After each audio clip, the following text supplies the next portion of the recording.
Good afternoon and welcome to Sports Source. I'm Savannah Hernandez. And I'm Abby Halpin. We're here at Sanford Stadium to get you ready for this weekend's matchup in Knoxville between the Georgia Bulldogs and the Tennessee Volunteers. Let's start with the #1 team in the AP poll and CFP rankings and defending back-to-back national champions, Georgia. The Bulldogs are coming off a strong 52-17 win over Ole Miss, and they seemed almost unstoppable this past weekend. Yeah, you're right about that, Savannah. For lack of a better term, Georgia crushed Lane Kiffin's team on Dooley Field this weekend. In fact, Georgia had 250 more yards of total offense than the Rebels did. But the most exciting part of this game occurred before the first snap even happened, when Brock Bowers was announced as a starting tight end after missing the last 2 games due to injury. And Savannah, there was doubt Bowers would even be ready for the Tennessee game, much less the Ole Miss game. Exactly, Abby. Georgia fans were absolutely heartbroken when they saw Bowers go down in their game against Vanderbilt. And when the news broke that he needed tightrope surgery, which is typically a 3 to 6 weeks recovery time, we weren't sure when he'd be making that return. But luckily for the Dogs, he's back sooner rather than later. And his impact was felt almost immediately, even had a receiving touchdown against Ole Miss.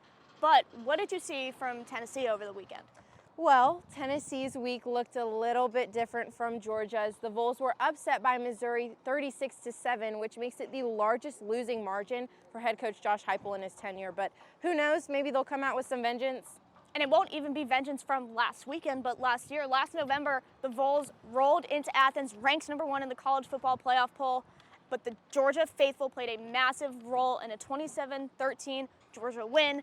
And the sold-out crowd even hit 127 decibels. Do you think the Tennessee fans can cause the same problems for Georgia this year? Without a doubt. I think some people are going to feel a little bit of deja vu because Neyland is notorious for its hostile environment.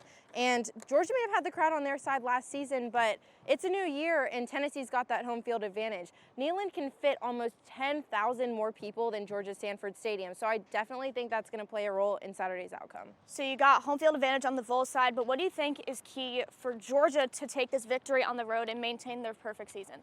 Well, the SEC East champs just can't afford to make simple mistakes. Last year, Tennessee was riddled with false starts and offside calls, and I think that had to do with some of that crowd pressure. So this is going to be a true road test for the Dogs, and composure is key.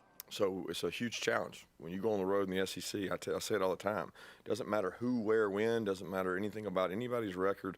Only it matters is you're playing on the road in the SEC in a really tough environment, and the prep for that is kind of the challenge that our team has to embrace. And as for the Vols, they need to come out swinging. In its 10 games this season, Georgia has given up 5 first drive touchdowns, while Tennessee has scored 8 touchdowns on their own first drives. If the Tennessee fans want a chance at throwing those goalposts back in the Tennessee River, Tennessee's got to come out throwing the first punch. So, Abby, you got to tell me who you think's coming out on top. Even though Tennessee has the Neyland faithful and country music icon Dolly Parton on their side, I think Georgia's offense is just too dominant, especially if Brock Bowers is healthier than he was last weekend. I'm taking Georgia 38-30. Yeah, I have to agree with you. I love Dolly Parton, but I think Georgia's taking the win in Knoxville 42-31, but who knows? Time will tell. I'm Savannah Hernandez. And I'm Abby Halpin for the Carmichael Sports Media Institute. Thanks for watching and enjoy the game on Saturday.